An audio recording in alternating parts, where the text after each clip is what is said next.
Lance Stroll has come out with some fighting talk ahead of the Canadian Grand Prix. Lance Stroll has insisted that he should be considered on an equal footing with Fernando Alonso based on recent results. The Canadian driver finished 132 points behind his Aston Martin teammate last season and sits 22 points adrift of Alonso in the current standings.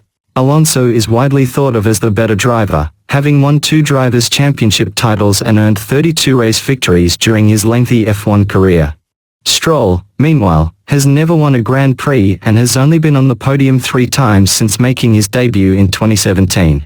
However, the 25-year-old is taking satisfaction from his improved performances alongside Alonso this year and believes he is just as good as the Spaniard on his day. Speaking ahead of his home race in Canada this weekend, Stroll said, "When I look at pace and speed right now against Fernando, he's a 2-time world champion and people see him as a top driver in Formula 1 and it's 4-4 in qualifying.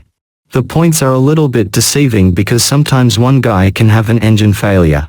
That sometimes differentiates the points at the end of the season.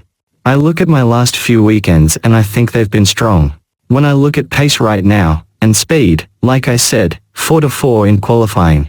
People say he's super good and I beat him the last few weekends, so take it as you want."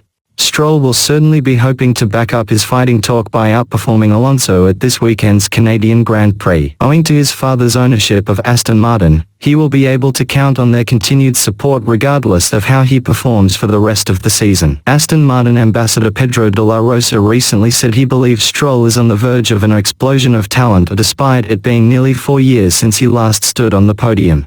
"He's just unreal how much potential he has," De La Rosa told Racing News 365. "When you compare him against Fernando, there are corners where Lance is quicker.